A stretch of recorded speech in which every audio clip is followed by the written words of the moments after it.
नमस्कार, मैं हूं प्रशांत जुर्हे। खतरनाक कोरोना के खिलाफ पूरा देश जंग लड़ रहा है, लेकिन इसमें हम सबकी एक बेहद अहम जिम्मेदारी है और वो ये है कि हम कोरोना नियमों का पालन करें, मिलकर करें, सब करें। फिजिकल डिस्टेंसिंग बनाकर रखें, बार बार हाथ साफ करें और सबसे अहम है ये मास्क लगाकर जरूर रखें। न्यूज़ 18 ने तो एक मुहिम भी शुरू की है, #मास्क पहनो इंडिया। ये मास्क हम तब तक ना उतारें जब तक हम ये तय ना कर लें कि लोगों से बिल्कुल अलग हैं, सुरक्षित हैं, जैसे कि इस वक्त हम स्टूडियो में मौजूद हैं, क्योंकि ये मास्क ही इस कोरोना के खिलाफ लड़ाई में इस वक्त हमारा सबसे बड़ा हथियार है। और कोरोना से ही जुड़ी बेहद अहम खबर, देश में कोरोना का खतरा भी टला नहीं है और बीते कुछ दिन से मामले लगातार कम होते चले जा रहे हैं। हालात सुधर तो जरूर रहे हैं, लेकिन सुधार के इस दौर में कुछ ऐसी भी तस्वीरें सामने आती है जो डराती है। कोरोना से बचने के लिए लोगों से लगातार अपील की जा रही है कि वो कोरोना कर्फ्यू, सोशल डिस्टेंसिंग और मास्क पहनने जैसे नियमों का कड़ाई से पालन करें। लेकिन 2 राज्यों की, 2 शहरों की ये तस्वीरें हम जो आपको दिखा रहे हैं, ना सिर्फ ये डराती है बल्कि लोगों की सोच और समझ पर भी कई सवाल खड़े करती है। पहली तस्वीर तो जयपुर की है, जहां एक काजी के जनाजे में हजारों लोगों की भीड़ जुट गई और शहर के एक बड़े हिस्से में हजारों की ये भीड़ गुजरती भी गई। इस दौरान कोरोना नियमों की जमकर धज्जियां उड़ाई गई। यहां पर ज्यादातर लोगों ने मास्क नहीं पहना था। दूसरी तस्वीर आप बिहार की देख रहे हैं, मुजफ्फरपुर की, जहां लॉकडाउन के बीच जुटी इस भीड़ को समझाने के लिए पुलिस की टीम पहुंची तो लोगों ने उन पर ही हमला कर दिया। कोरोना के खतरे के बीच ये तस्वीरें कई सवाल भी खड़े करती है। क्या कोरोना से निपटने की जिम्मेदारी सिर्फ और सिर्फ सरकार की, प्रशासन की और पुलिस की ही है? क्या लोगों की इसमें कोई जिम्मेदारी नहीं बनती कि वो कोरोना नियमों का पालन करें और अपने साथ दूसरों की भी इस महामारी से रक्षा करें? लोगों की ही व्यवहार पर सवाल खड़े करती ये तस्वीर।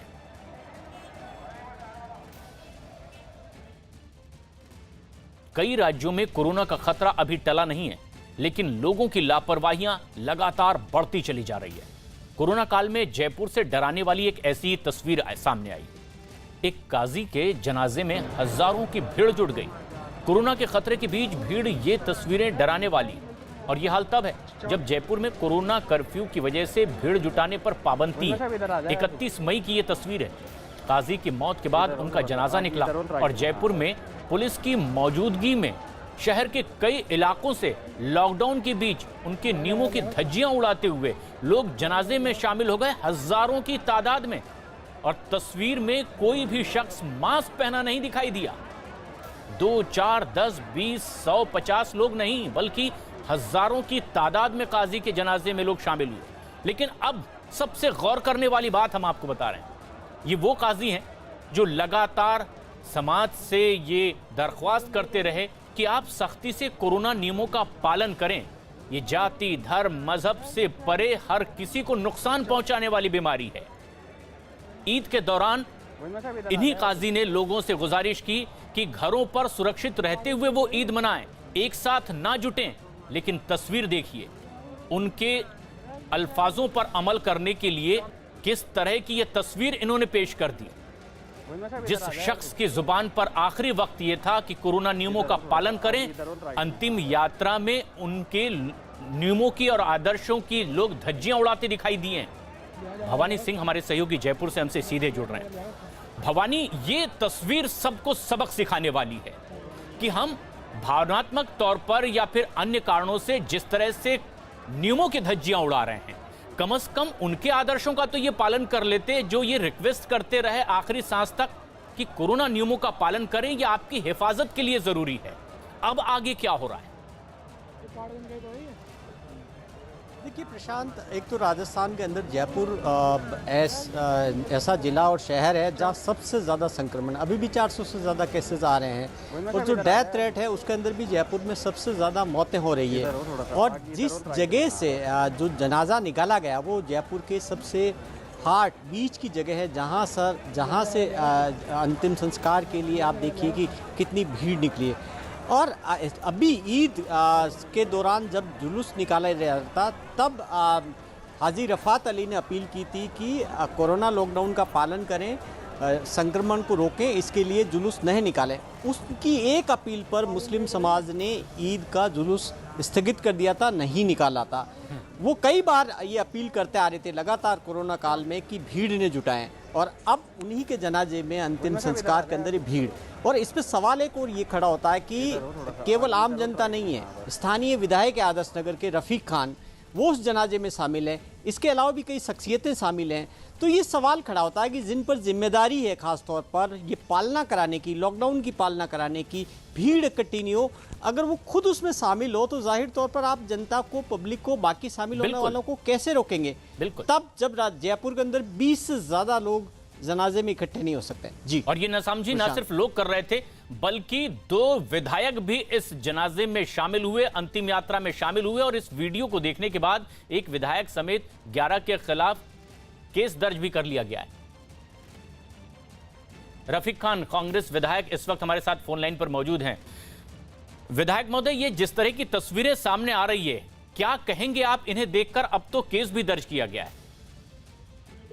देखिए, ऐसा है, प्रोटोकॉल का पालन किया जाना था और जाना चाहिए था। मैं दिन में वहां जाके आ गया था और लोगों को समझा दिया था, लेकिन जब मेरे को पता लगा कि भीड़ ज्यादा हो गई है और पुलिस के और उनके बीच में कोई एक राय नहीं बन पा रही है, जो हाजी साहब थे, हाजी रफत साहब, वो हमेशा से जब जब हमें मौका पड़ा और हमने समाज को अगर अपील करने की जरूरत पड़ी तो उनसे अपील कराई और हमेशा लोगों ने उनकी बात मानी। अब चूंकि उन्हीं की असामयिक डेथ हो गई, अच्छा कोविड की वजह से नहीं हुई थी, हार्ट फेल हो गया सुबह, तो लोग बागों की संवेदनाएं जाग गई और लोग बाग वहां पहुंच गए। तो मैं पहुंचा कि कुछ ऐसी बात न हो जो जिससे नुकसान हो जाए कोई, या कोई भीड़ को कंट्रोल नहीं हो।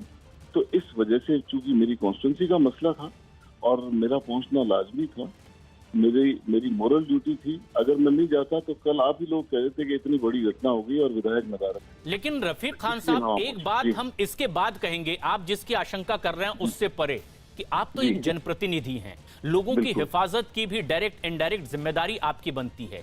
क्या आपने उसका वहां पालन किया कि लोग इतनी बड़ी तादाद में शामिल ना हो?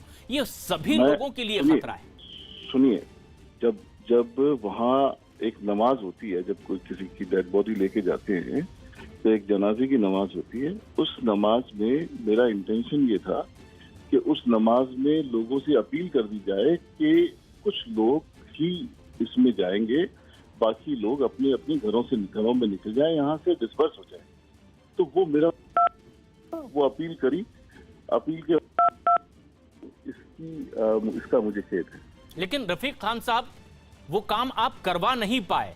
क्या आपको ये महसूस होता है कि इससे एक कदम आगे की जिम्मेदारी आपकी तो बनती थी, क्योंकि आप मुखातिब हैं, इसलिए सवाल आपसे किया जा रहा है। मेरी मोरल रिस्पॉन्सिबिलिटी थी, इसमें कोई दोहराई नहीं, और इसी वजह से मैं गया और उसमें कोशिश भी करी गई, लेकिन जिस तरह हम चाह रहे थे उस तरह की कामयाबी नहीं मिली। लेकिन जब इतनी बड़ी तादाद में लोग आ जाते हैं तो कई सवाल खड़े होते हैं कि क्या कोई ऐसी ताकत नहीं थी जब आप विधायक होकर उन्हें नहीं रोक पाए, अपने उन साथियों को, अपने विधानसभा क्षेत्र के लोगों को ऐसा करने से? तो आगे क्या रास्ते बनते हैं? आगे ऐसा ना हो, इसके क्या रास्ते बनते हैं? इस पे भी चिंतन करेंगे। आप एक बात समझने की कोशिश कीजिए कि ये वो शख्सियत थी जिनसे हम अपील कराते थे। बिल्कुल। जो खुद अपील करते थे और खुद रुक जाते थे, लोगों को मना करते थे। बिल्कुल।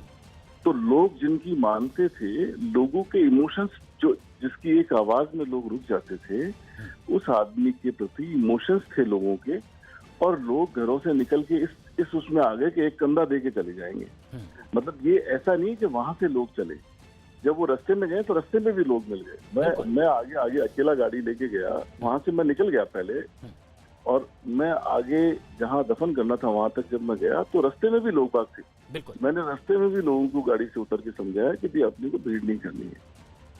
लेकिन रफीक साहब, रफात अली साहब वो शख्सियत थे जिन्होंने ईद के दौरान भी लोगों से गुजारिश की थी कि हिफाजत सबकी इसी में हो पाएगी कि हम घरों में ईद मना लें, एकजुट ना हो। और आखिरी अल्फाज जो उनके थे, उनकी आखिरी यात्रा में भी उस पर अमल नहीं हो पाया। क्या इस तरह की बात की कोशिश आपकी ओर से हुई थी कि यह खतरनाक हो सकता है?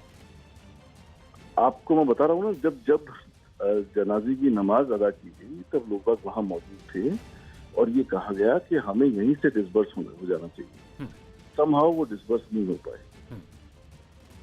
ऐसे में जबकि सख्त लॉकडाउन है, सिर्फ एक दो की नहीं, समाज की नहीं, पूरे देश में जान की रक्षा करना इस समय सबसे बड़ा सवाल है। अब कानूनी कार्रवाई इस पर भी हो रही है और यह सबसे अहम है कि हम सबको इसके लिए जुड़ना होगा। आप हमारे साथ जुड़े रफीक खान साहब, शुक्रिया आपका। लेकिन जो सबसे खास बात है वो ये कि इस तरह की लापरवाही की खबरें देश के कई दूसरे इलाकों से और लगातार सामने आ रही है। बिहार में भी कमोबेश कुछ ऐसा देखने को मिला। बिहार के मुजफ्फरपुर में आने के लिए जब पुलिस की टीम पहुंची तो भीड़ ने उन पर ही हमला कर दिया। भीड़ में शामिल लोगों ने पुलिस से मारपीट की है। आरोप है कि लोगों ने पुलिस से हथियार छीनने की भी कोशिश की है। मारपीट का यह वीडियो सामने आने के बाद हमलावरों की तलाश जारी है और बताया जा रहा है कि लॉकडाउन के दौरान तय समय के बाद भी कुछ दुकानें खोली गई थी। उन्हें बंद करवाने के लिए जब पुलिस की टीम वहां पहुंची तो पुलिस से ये लोग भिड़ गए, मारपीट शुरू कर दी, हथियार तक छीनने लगे और आप आवाज भी सुन सकेंगे। लोगों ने आवाज भी लगाई भीड़ में कि इन्हें और मारा जाए।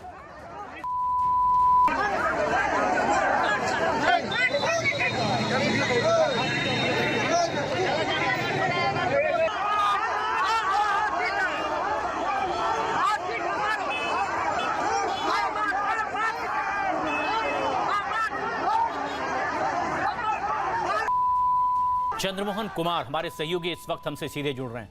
चंद्रमोहन, इन तस्वीरों के सामने आने के बाद किस तरह की कार्रवाई होती दिखाई दे रही है? क्योंकि गंभीर अपराध होता दिखाई दिया है कि पुलिस वालों से हथियार तक छीनने की कोशिश हुई है। बिल्कुल, देखिए मुजफ्फरपुर के बखरी थाने के थानेदार का साफ तौर पर यह कहना है और जिला प्रशासन का भी यह मानना है कि जिस तरह से लोग सड़क पर उतरकर हंगामा किए और जो पुलिस की टीम थी उनके हथियार को छीनने की कोशिश की गई, उस पूरे मामले में जो वीडियो सामने आया है उसको लेकर जो भी वहां पर मौजूद थे उनको आइडेंटिफाई करने की कोशिश की जा रही है, उनको चिन्हित करने की कोशिश की जा रही है और उसके बाद उनके खिलाफ एफआईआर दर्ज होगा, उनके खिलाफ कार्रवाई होगी। क्योंकि बिहार में लॉकडाउन है और ऐसे आलम में किसी को भी सड़क पर उतरने का आदेश नहीं है और जो दुकानें खुली हुई थी वहां पर जो लोग मौजूद थे, जब पुलिस की टीम वहां पर पहुंची और उनको रोकने की कोशिश की, उस दौरान जो लोग वहां पर मौजूद थे वो पुलिस वाले से भिड़ गए और जब अतिरिक्त पुलिस बल वहां पर पहुंची तो उनके ऊपर भी हमला करने की कोशिश की गई। कई पुलिस वालों के साथ मारपीट किया गया और उनका हथियार भी छीनने की कोशिश की गई। तो ऐसे मामले में अब जो वहां के थाना प्रभारी हैं और जिला प्रशासन इस पूरे मामले को देख रहा है और कार्रवाई करने का साफ तौर पर यह कहा जा रहा है कि जो लोग भी वीडियो में दिख रहे हैं, जिनका भी चेहरा पहचान में आएगा, उनके खिलाफ कार्रवाई होगी, उनको गिरफ्तार कर जेल भेजा जाएगा, क्योंकि लॉकडाउन उल्लंघन करने का किसी को भी आदेश नहीं है। लेकिन ऐसा नहीं है कि बिहार के मुजफ्फरपुर में ही सिर्फ इस तरह की घटना हुई है। बिहार के कुछ और इलाकों से भी इसी तरह की खबरें सामने आई है, जहां लॉकडाउन की जमकर धज्जियां उड़ाई गई। गोपालगंज में ऐसा देखा गया। पंचायत चुनाव के प्रचार के लिए यहां एक डांस का कार्यक्रम रखा गया और इस दौरान पिस्तौल से हवाई फायरिंग भी की गई, लेकिन ये हरकत कैमरों में कैद हो गई। बताया जा रहा है कि पिस्तौल के साथ डांस करने वाला जिला परिषद का संभावित प्रत्याशी है। आयोजन के दौरान खुलेआम नियमों को ताक पर रखा गया और सरेआम कानून तोड़ा गया।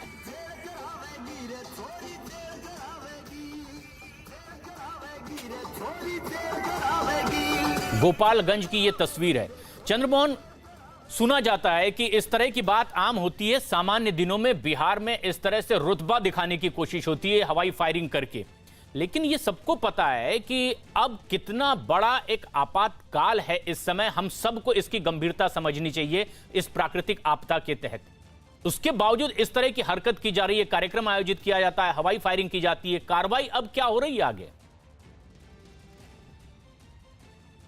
बिल्कुल, देखिए साफ तौर पर जिला प्रशासन और जो उचका गांव के अधिकारी हैं उनका साफ तौर पर यह मानना है कि इस पूरे मामले में कार्रवाई की जा रही है और जो लोग भी वीडियो में दिख रहे हैं, जो सीधे तौर पर वहां पर फायरिंग कर रहे हैं, और साथ ही इस कार्यक्रम का आयोजन क्यों और कैसे किया गया, क्योंकि बिहार में लॉकडाउन है और किसी को भी एक जगह इकट्ठा होने की इजाज़त नहीं है। ऐसे में कोई कहाँ कैसे इस कार्यक्रम का वहाँ पर आयोजन हुआ और फिर क्यों यहाँ पर लोग पहुंचे, इसको लेकर आगे की कार्रवाई की जा रही है। वरीय अधिकारियों का साफ तौर पर यह मानना है कि जो लोग भी लॉकडाउन उल्लंघन में पाए जाएंगे उनके खिलाफ कार्रवाई होगी और यही कार्रवाई जो गोपालगंज जिले के उचका गांव का यह वीडियो सामने आया है इस मामले में भी हो रही है। तो गोपालगंज और मुजफ्फरपुर, दो ऐसी तस्वीरें बिहार से सामने निकलकर आई है जो हैरत में डालती है। ऐसे में जबकि कोरोना के मामले जहां कम हो रहे हैं, लोगों की ही दिक्कतें कम हो इसलिए रियायत दी जा रही है, बावजूद इसके कि अब लोग अपनी जिम्मेदारी समझें, यहां तमाम नियमों की धज्जियां उड़ाई जा रही है। अब सबसे खास बात यह भी चंद्रमोहन कि ऐसे में क्या लोगों के ऊपर असर हो कि वो अपनी जिम्मेदारी समझें, कोई आगे की पहल जो देखने को मिल सकती है, लोगों पर जो लगाम लगा सकती है?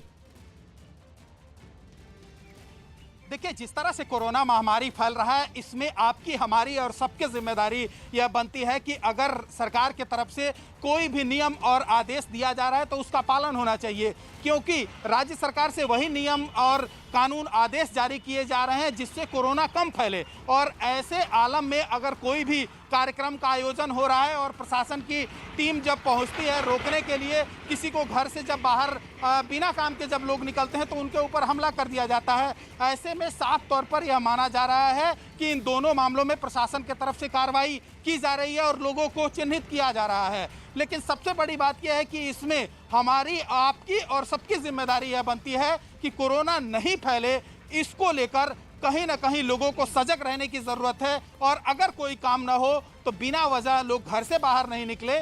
प्रशासन की तरफ से भी यह लोगों को अपील किया जा रहा है कि लोग अगर घर से बाहर नहीं निकले और जहां भी भीड़ भाड़ की नौबत आई शायद उसको अलग करने की कोशिश की जाए, लोग वहां पर ना पहुंचे तो इसको फैलने से रोका जा सकता है। तो प्रशासन की अपील लगातार होते रही है, बावजूद इसके लोग बिहार में कहीं जब प्रशासन उन्हें रोकने की कोशिश करती है तो उनके ऊपर हमला किया जाता है और कहीं बार बालाओं का डांस कराया जा रहा है जिसमें सैकड़ों की संख्या में लोग वहां पर पहुंच रहे हैं। बिल्कुल, तो अब सबसे ज्यादा समझना है लोगों को अपनी जिम्मेदारी को, ताकि वो अपनी अपनी परिवार की और समाज की रक्षा में योगदान दे सकें। उत्तर प्रदेश का भी अगर हाल देखें तो प्रतापगढ़ में फायरिंग का एक वीडियो सामने आया और इसके बाद पुलिस ने दुल्हन के खिलाफ मामला दर्ज कर लिया है। 30 मई को शादी के दौरान फायरिंग का यह वीडियो वायरल हुआ जिसमें अपनी शादी की खुशी में दुल्हन जयमाला से पहले हवा में गोली चलाती दिखाई दी। पहले वो करीबियों के साथ मंच के पास पहुंची और इसके बाद दूल्हे ने उसके बाएं हाथ को थाम लिया और इसी बीच दुल्हन ने अपने दाएं हाथ से पिस्तौल लहराते हुए हवा में फायरिंग कर दी। पुलिस के मुताबिक अपने चाचा के रिवॉल्वर से दुल्हन ने फायरिंग की। घटना सामने आने के बाद अब पुलिस ने लाइसेंस रद्द करने की भी कार्रवाई शुरू कर दी है।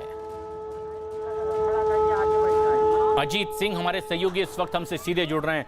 अजीत, दुल्हन फायरिंग करती दिखाई दी है, दुल्हन पर अब आगे की कार्रवाई हो रही है, क्या बताया गया है आधिकारिक तौर पर इस पूरी घटना के बारे में और कार्रवाई के बारे में? देखिए, बिल्कुल प्रशांत, प्रतापगढ़ का ये मामला और एसएसपी प्रतापगढ़ से मेरी बात हुई तो उन्होंने साफ तौर पर यह कहा कि शादी के दिन जब जयमाल होने वाला था, जैसे ही दुल्हन पहुंची उसके चाचा भी उसके साथ में, और उन्होंने अपनी रिवॉल्वर उसको निकाल कर दी और जब बायां हाथ दुल्हन ने थामा तो दाहिने हाथ से दुल्हन ने स्टेज पर एक कदम रखा और एक पैर नीचे और हवाई फायरिंग कर दी और तालियों की गड़गड़ाहट बजने लगी। ये वीडियो वायरल हुआ। इसके बाद पुलिस ने इसमें बाकायदा मुकदमा दर्ज किया है और जो उनके चाचा की रिवॉल्वर थी उसके सख्त निरस्तीकरण की कार्रवाई जिलाधिकारी को भेजी गई है, रिपोर्ट पुलिस की तरफ से भेजी गई। लेकिन ऐसी तस्वीरें प्रशांत निश्चित तौर पर हैरान करने वाली होती है जब शादी में 25 लोगों से अधिक जाने की अनुमति नहीं है, आप अपने वेपन को सरकारी या सार्वजनिक जगह पे इस्तेमाल नहीं कर सकते। ऐसे में अगर आप खुलेआम जयमाल के समय आप फायरिंग करते हैं तो ये चौंकाने वाली बात होगी। फिलहाल पुलिस ने पूरे मामले में मुकदमा दर्ज कर लिया है, कार्रवाई कर रही है। दुल्हन के खिलाफ भी मुकदमा दर्ज किया गया है। हालांकि अभी कार्रवाई क्या हो रही है, पुलिस ये कह रही है कि हम जो कार्रवाई कर रहे हैं, मुकदमा दर्ज किया, जो उल्लंघन है धारा 144 का एपिडेमिक एक्ट का उल्लंघन है और साथ ही सख्त लाइसेंस भी निरस्त करने की कार्रवाई की जा रही है। प्रशांत, तो दुल्हन के खिलाफ भी अब कार्रवाई होगी, लेकिन ये दोहरा खतरा पैदा कर रहे थे। तस्वीरों में हम ये भी देख पाए कि किसी ने मास्क नहीं पहना था और हवा में फायरिंग भी की गई, यानी दो तरफा जानलेवा हरकत हुई थी और इसीलिए भी अब ये सख्त कार्रवाई की जा रही है। उधर महाराष्ट्र में कोरोना नियम तोड़ने पर बीजेपी विधायक समेत करीब 50 लोगों के खिलाफ केस दर्ज हुआ है। इसमें विधायक के रिश्तेदार भी शामिल हैं। दरअसल पिंपरी चिंचवड़ के बीजेपी विधायक पर बेटी की शादी से पहले एक रस्म के दौरान भीड़ जुटाने का आरोप लगा। आरोप के मुताबिक विधायक ने बैंड वालों को भी बुलाया और इस रस्म में नियमों को ताक पर रख दिया और भीड़ की मौजूदगी में ही हल्दी की रस्म अदायगी की गई। लेकिन कोरोना गाइडलाइंस का सीधे उल्लंघन यहां देखा गया और ये कोई आम नहीं बल्कि विधायक महोदय खुद ऐसा करते नजर आए अपने तमाम रिश्तेदारों के साथ।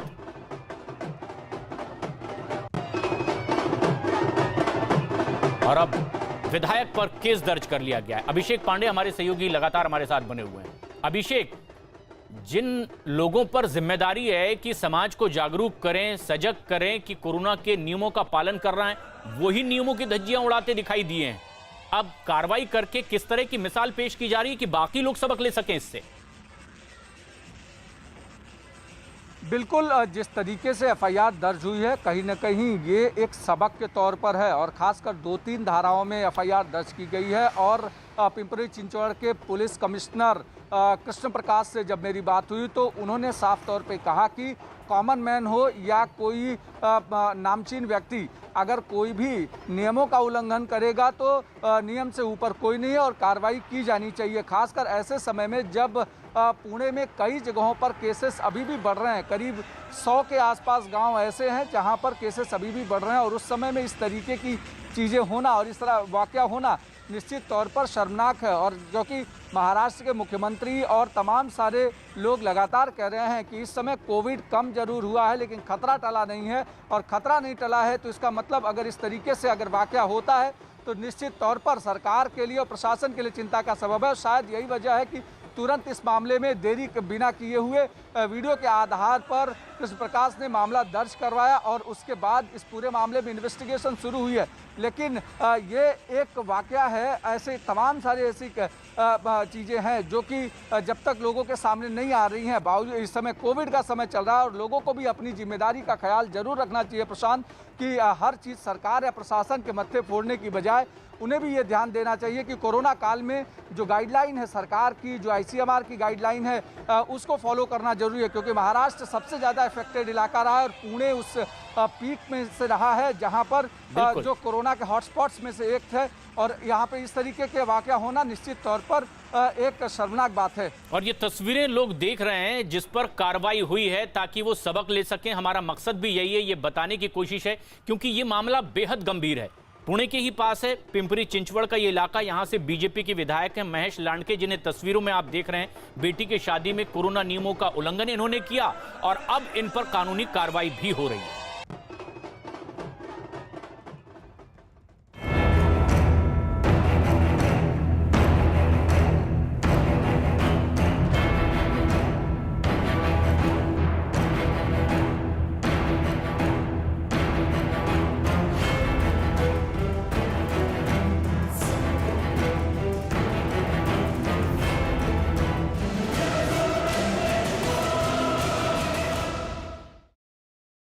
कोरोना के मरीजों में कमी आने के बाद कई राज्यों ने अब लॉकडाउन में धीरे धीरे राहत देनी शुरू कर दी है और हम अलग अलग राज्यों के अलग अलग शहरों की तस्वीर आपको दिखा रहे हैं। 5 अलग अलग राज्यों से आई ये तस्वीर। मुंबई की तस्वीर पहली है, जहां बीएमसी ने कोरोना कर्फ्यू में राहत दी है। दूसरी तस्वीर उत्तर प्रदेश की है, जहां 600 से कम एक्टिव केस वाले 61 जिलों में लॉकडाउन में कुछ राहत दी गई है। तीसरी तस्वीर मध्य प्रदेश की है, जहां कुछ शर्तों के साथ लॉकडाउन की पाबंदियों में थोड़ी राहत दी गई है। चौथी तस्वीर राजस्थान की है, जहां 2 जून से लॉकडाउन में राहत देने का फैसला किया गया है। और 5वीं तस्वीर छत्तीसगढ़ की, जहां कम एक्टिव केस वाले 18 जिलों में लॉकडाउन में अब ढील दी गई है। कोरोना बढ़ने की वजह से चल रहे लॉकडाउन के बाद आज से उत्तर प्रदेश में अनलॉक की प्रक्रिया शुरू कर दी गई है। आज से प्रदेश में 5 दिन दुकानें और बाजार सुबह 7 बजे से शाम 7 बजे तक खुले रखने का आदेश है। उत्तर प्रदेश सरकार ने आदेश दिया है, सरकारी दफ्तरों में सिर्फ 50% कर्मचारियों को आने की इजाजत होगी। निजी दफ्तरों को भी कोरोना के नियमों का सख्ती से पालन करना होगा। और इसके अलावा उत्तर प्रदेश के सब्जी मंडी पहले की तरह ही खुल सकेंगे, जबकि रेस्टोरेंट से सिर्फ होम डिलीवरी की इजाजत होगी। स्कूल और कॉलेज फिलहाल बंद ही रहेंगे। धार्मिक स्थलों में एक बार में 5 लोगों को ही जाने की इजाजत पूरे उत्तर प्रदेश में है। इसके अलावा कोचिंग संस्थान, cinema hall, gym, swimming pool, club और शॉपिंग मॉल बंद ही रहेंगे। जिन शहरों में कोरोना के 600 से ज्यादा एक्टिव केस हैं, उन्हें किसी भी तरह की छूट उन जिलों को नहीं दी गई है।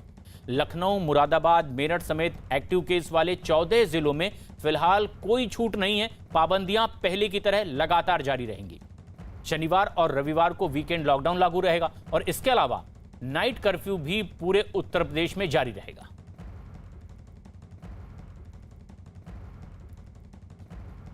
उत्तर प्रदेश में आज से 61 जिलों में लॉकडाउन से राहत दी गई है। सुबह 7 बजे से शाम 7 बजे तक बाजार खुले रहेंगे। उत्तर प्रदेश में बाराबंकी जिले में भी पाबंदियों में थोड़ी ढील दी गई और इसके बाद वहां के बाजार पहले की तरह खुले नजर आए। लॉकडाउन में ढील तो मिली, लेकिन कोरोना नियमों का पालन जरूरी है।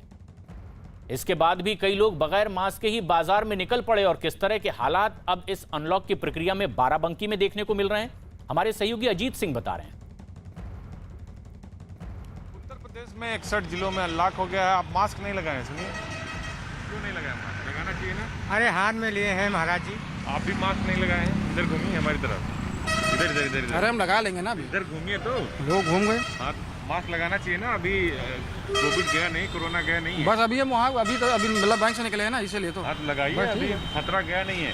तो देखिए, अभी भी यूपी के 61 जिलों में छूट दी गई है सुबह 7 से शाम 7 बजे तक, लेकिन बहुत सारे ऐसे लोग हैं जो लापरवाही करते हैं, मास्क नहीं लगाते हैं, अलग अलग एक्सक्यूज देते हैं कि हम बैंक गए थे, हम अभी लगा लेंगे। बहुत सारे ऐसी जो चीज़ें हैं वो बताते हैं कि हम गए थे, लेकिन बहुत लोग अनुपालन इसका नहीं कर रहे हैं। और जबकि सरकार ने कहा कि आंशिक कोरोना कर्फ्यू में आपको सोशल डिस्टेंसिंग, मास्क, सैनिटाइजर, इन सब का प्रयोग करना, अगर आप ऐसा नहीं करते हैं तो आपके खिलाफ एपिडेमिक एक्ट के तहत कार्रवाई की जाएगी। छूट का मतलब लापरवाही नहीं है, लिहाजा आपको सावधान रहना होगा, तभी सुरक्षित रहेंगे। तो देश के कई राज्यों में इस तरह धीरे धीरे थोड़ी ढील दी जा रही है, छूट दी जा रही है, अनलॉक की प्रक्रिया शुरू हो गई है, लेकिन लोग इस पर किस तरह से हरकत करते नजर आ रहे हैं, क्या अभी भी सजग हैं? ये ताजा अपडेट देने के लिए देश के अलग अलग राज्यों से हमसे सीधे जुड़ रहे हैं हमारे सहयोगी बाराबंकी में मौजूद हैं अजीत सिंह। भवानी सिंह राजस्थान का हाल बताने के लिए जयपुर से जुड़ रहे हैं और मुंबई महाराष्ट्र में क्या हाल है अभिषेक पांडे हमारे सहयोगी बता रहे हैं। अब जो सबसे अहम बात है वो ये कि जिस तरह से छूट धीरे धीरे दी जा रही है उसमें लोगों की लापरवाही और बढ़ती भी दिखाई दे रही है। बाराबंकी में अजीत हमारे सहयोगी मौजूद हैं। अजीत, छूट का क्या कहीं कोई नाजायज फायदा उठाने की भी कोशिश कर रहे हैं, जबकि ऐसा करके वो सबसे पहले अपने परिजनों की, समाज की ही जान को जोखिम में डाल रहे हैं? देखिए प्रशांत, बिल्कुल, जब छूट दी जाती है तो आपकी सुविधाओं के लिए छूट दी जाती है और सरकार ने इसीलिए यूपी के 61 जिलों से आंशिक कोरोना कर्फ्यू में छूट दी है।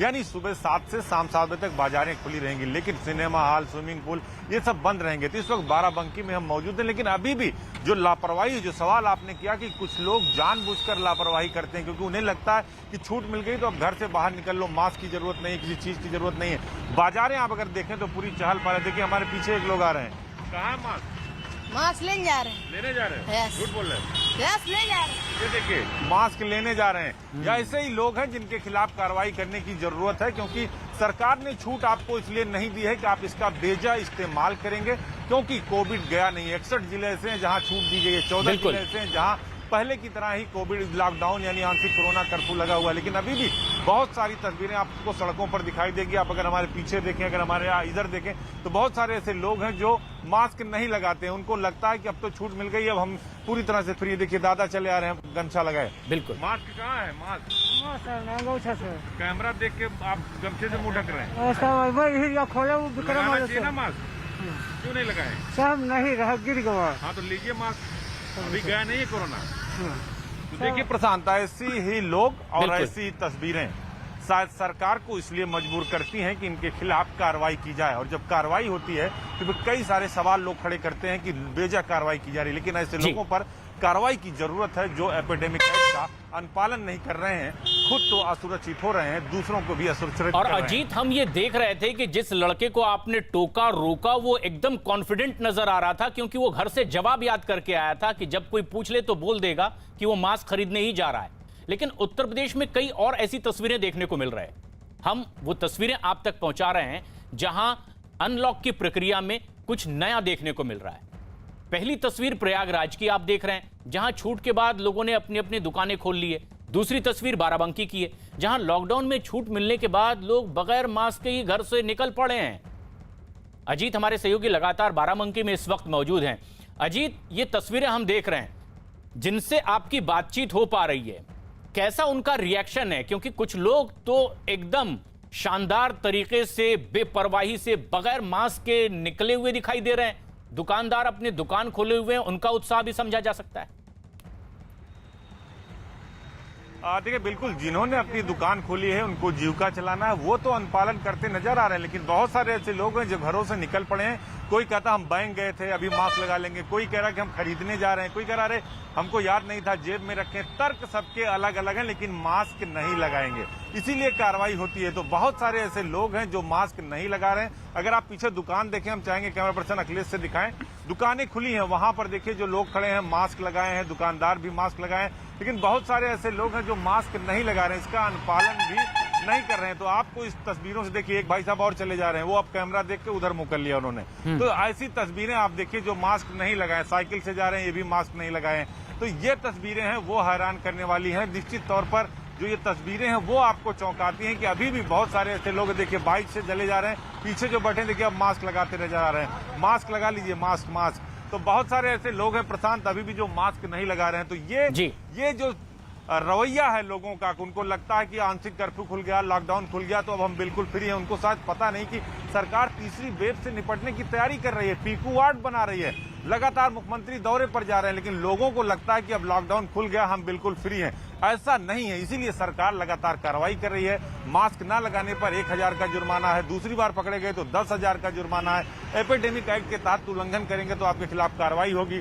धार्मिक स्थानों पर 5 से ज्यादा लोग नहीं जा सकते। फिर भी लोग हैं कि वो सुधर नहीं रहे प्रशांत। और कुछ लोग तो बगैर मास्क के आपको देखकर अपना रास्ता भी बदलते दिखाई देते हैं। लेकिन कई और राज्यों में इस तरह की तस्वीरें सामने आ रही है। राजस्थान में 2 जून से लोगों को लॉकडाउन में कुछ राहत मिलने लगी।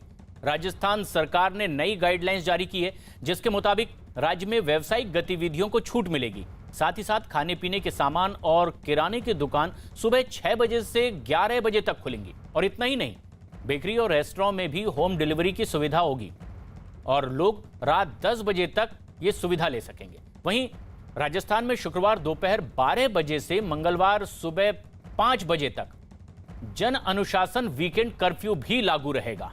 राजस्थान में जहां कोरोना के मामले कम हो रहे हैं, वहां कुछ रियायत लोगों को दी जा रही है सहूलियत, ताकि गतिविधियां और आगे बढ़ सकें। लेकिन चप्पे चप्पे पर सुरक्षा बल के लोग भी तैनात हैं, ये देखने के लिए कि क्या नियमों का पालन सही तरीके से हो रहा है या नहीं।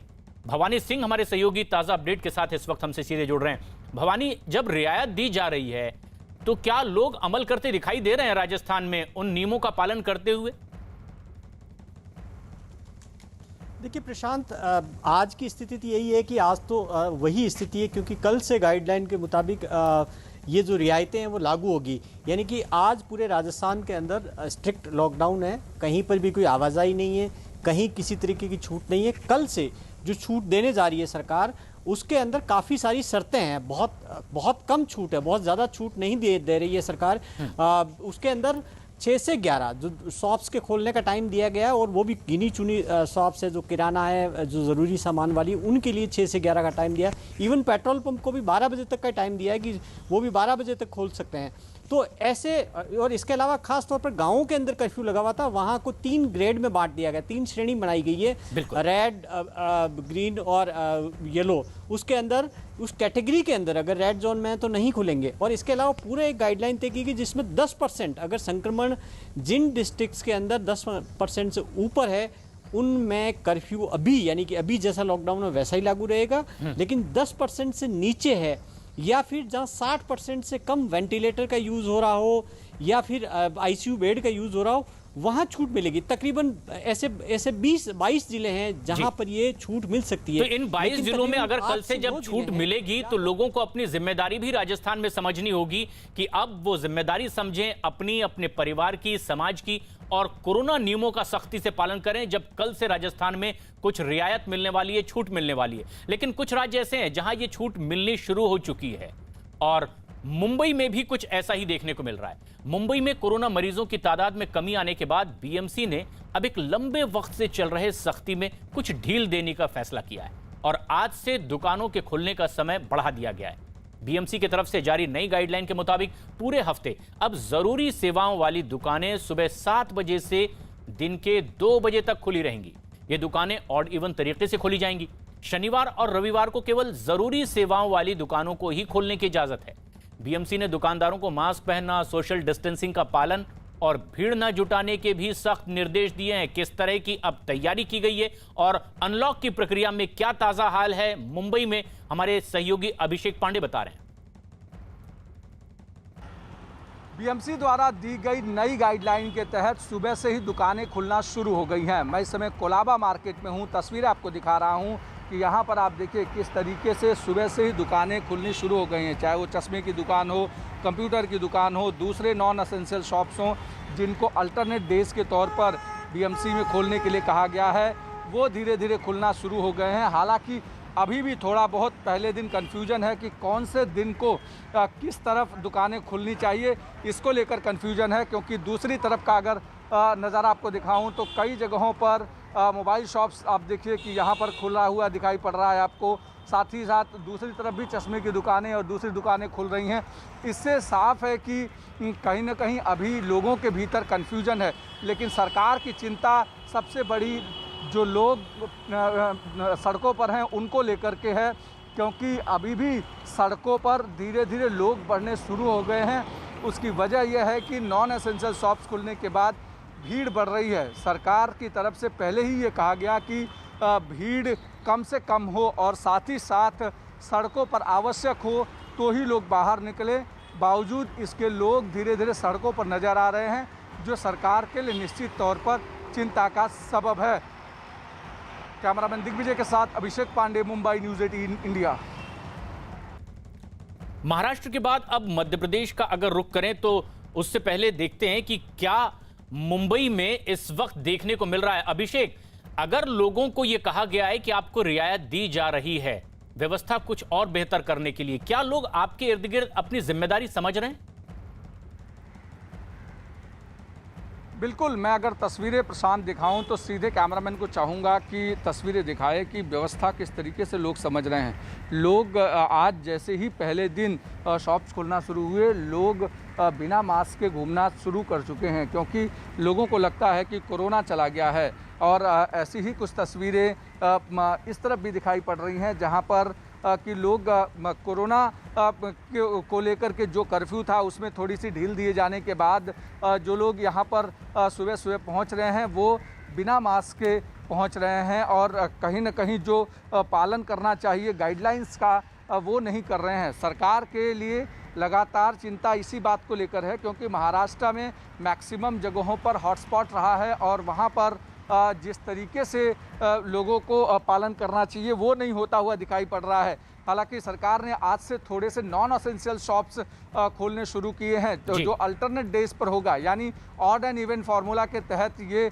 शॉप्स खोले जाएंगे। लेकिन जैसे ही पहले दिन आज सुबह से लोगों ने शॉप्स खोलना शुरू किया, एक तो कन्फ्यूजन ये है कि कौन सा दायां और कौन सा बायां, उसको लेकर कन्फ्यूजन है। दूसरा ये है कि जो लोग सड़कों पर निकल रहे हैं फिर से वैसे ही जैसे कोरोना ख़त्म हो गया है, लोग फिर से आज़ाद घूमने के लिए निकल पड़े हैं, जबकि सरकार चाहे केंद्र हो या राज्य दोनों ये कह रही है कि खतरा टला नहीं है। हो सकता है कि वेब तीसरी भी आए और ऐसे में लोगों को सावधानी बरतना जरूरी है। अभिषेक, इसमें तो सबसे ज्यादा और बड़ी जिम्मेदारी खुद लोगों की ही है। सिर्फ महाराष्ट्र ही नहीं बल्कि कुछ और प्रदेश हैं जहां कोरोना के मामले कम हुए हैं तो अनलॉक की प्रक्रिया शुरू हुई है और मध्य प्रदेश भी उन्हीं में से एक है। मध्य प्रदेश में आज से अनलॉक की प्रक्रिया शुरू की गई और आज से मध्य प्रदेश में राशन, दूध, सब्जी, कॉलोनियों में दुकानें, इन्हें खोलने की इजाजत दे दी गई है। धार्मिक स्थलों में एक बार में 4 से ज्यादा लोगों को जाने की इजाजत मध्य प्रदेश में नहीं है और इसी तरह से शादी समारोह के लिए भी तय कर दिया गया है 20 से ज्यादा लोग शामिल ना हों। जरूरी सेवाओं के दफ्तरों को छोड़ दें तो दूसरे सरकारी दफ्तरों में 100% अधिकारी और 50% कर्मचारियों की मौजूदगी की अनुमति है। इसके अलावा अंतिम संस्कार में 10 लोगों को जाने की इजाजत दी गई है। ऑटो में 2 और निजी कार में 3 लोगों को सफर करने की इजाजत मध्य प्रदेश में मिली। मध्य प्रदेश में किसी भी स्थान पर 6 से ज्यादा लोगों के एकजुट होकर रहने पर प्रतिबंध लगा है और इसके अलावा पूरे मध्य प्रदेश में शनिवार रात 10 बजे से सोमवार सुबह 6 बजे तक कोरोना कर्फ्यू लागू रहेगा।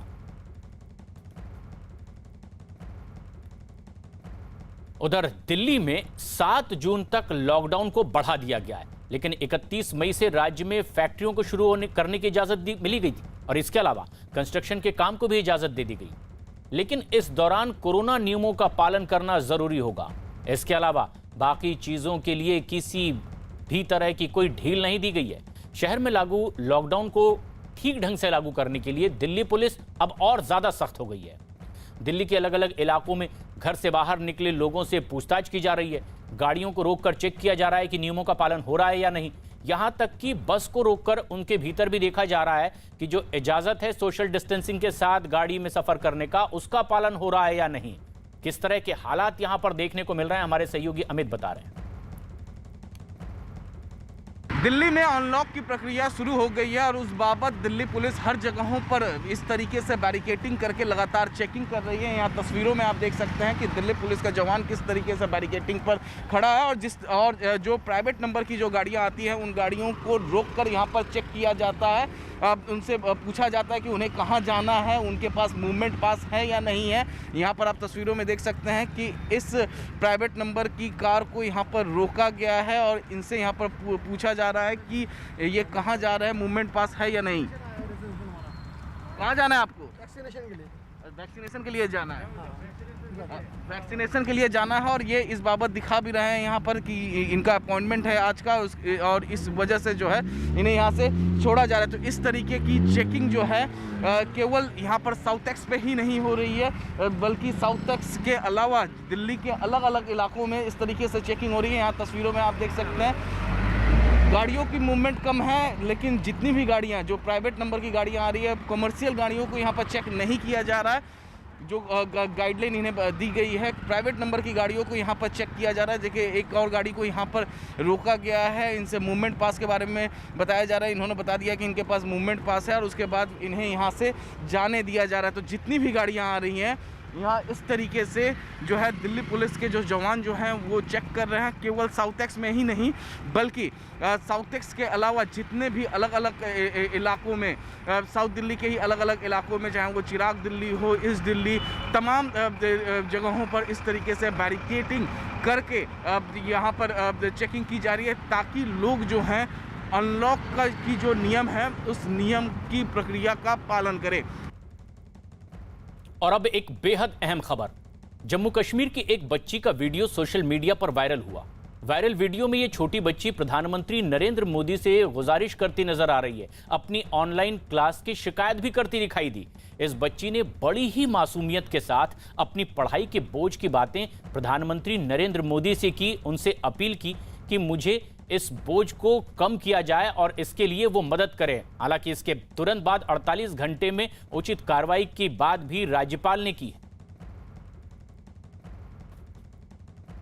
अस्सलाम वालेकुम मोदी साहब। जब मैं सुबह उठती हूँ तब 10 बजे मुझे दो बजे तक होती है क्लास। एक होती है इंग्लिश, उसके बाद मैथ, उसके बाद उर्दू, उसके बाद EVS, उसके बाद कंप्यूटर। इतना ज़्यादा काम रखते हैं बड़ों बच्चों को जो थे 7, 6, 10। छोटे बच्चों को इतना काम क्यों रखते हैं मोदी साहब? लेकिन ये सबसे अहम बात कि बड़ी ही मासूमियत से इस बच्चे ने अपनी शिकायत की प्रधानमंत्री नरेंद्र मोदी से, तो LG ने भी 48 घंटे के भीतर ही एजुकेशन डिपार्टमेंट से कहा है कि वो 48 घंटे के भीतर इस पूरी प्रक्रिया में किस तरह से राहत बच्चों को दी जा सकती है वो लेकर के पहुंचे। बच्ची का ये वीडियो वायरल होने के बाद सोशल मीडिया पर लगातार इसकी चर्चा हो रही है और जब जम्मू कश्मीर के उपराज्यपाल मनोज सिन्हा के आधिकारिक ट्विटर हैंडल से भी इस बारे में ट्वीट किया गया। ट्वीट में लिखा गया, बहुत ही प्यारी शिकायत है। मैंने स्कूल एजुकेशन डिपार्टमेंट को इस बारे में निर्देश दिया है कि वो 48 घंटे के अंदर पॉलिसी बनाएं ताकि बच्चों पर पढ़ाई का बोझ कम किया जा सके। बच्चों की मासूमियत ईश्वर का वरदान है और उनका बचपन खुशियों और मस्ती से भरपूर होना चाहिए। रिफत अब्दुल्ला हमारे सहयोगी इस वक्त फोन लाइन पर मौजूद हैं। रिफत, ये एक वीडियो मासूम सा संदेश, इस बच्ची की गुजारिश और ये सोशल मीडिया की ताकत भी बताता है कि एक नन्हा बच्चा, एक मासूम बच्ची भी अपनी बात से देश में किस तरह से असर पैदा कर सकता है, क्या असर इर्द गिर्द आप देख पाए? देखिए प्रशांत, बिल्कुल दिलचस्प वीडियो है और आप इम्पैक्ट दे दीजिए। यहाँ मेन स्ट्रीम मीडिया बहुत कहानियां हाईलाइट करता है, लेकिन इतना तेज एक्शन तो देखा नहीं कहीं। 48 आवर्स में पूरे स्कूल एजुकेशन डिपार्टमेंट को कहा गया है कि वो सजेशन लेके आए, पॉलिसीज लेके आए, ताकि बर्डन जो है बच्चों पे वो कम किया जाए। यानी कि जो इसकी मैसेज है इस बच्ची की, इसका पावरफुल असर है और इसका रिएक्शन बहुत अच्छा है कि quickly governor office, lieutenant governor office से ट्वीट आ जाता है, उसके बाद हिदायत दी जाती है और 48 घंटे में आप देखना होगा कि क्या कुछ पॉलिसी सामने आएगी जिससे इनका बर्डन कम हो जाएगा। इनकी जेन्युइन शिकायत है, इतना ही नहीं बल्कि जो बैग होते हैं उसमें इतनी किताबें होती हैं। ये तो हो गया ऑफलाइन, ऑनलाइन क्लासेस। ऑफलाइन में भी जो बच्चे स्कूल जाते हैं, हमेशा पेरेंट्स ये कहते हैं कि उनको बड़े बड़े बस्ते जो है पीछे लेके जाने पड़ते हैं, उतना वजन बच्चे का नहीं होता। और रिफत, इस वीडियो में ये बच्ची यही बात कह रही है कि हम तो छोटे बच्चे हैं, बड़े लोगों को इतना बोझ दिया जाए। क्या कह रही हैं आप भी सुनिए।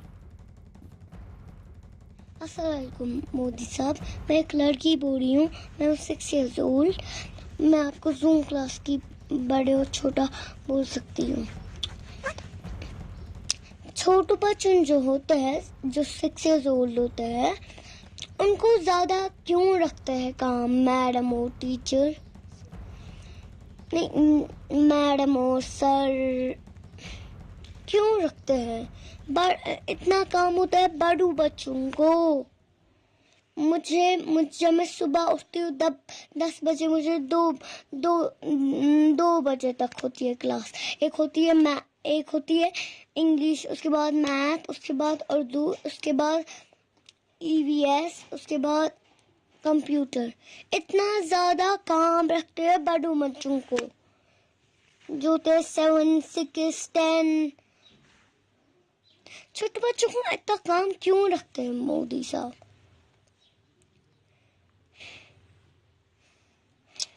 अब क्या कर रहे हैं?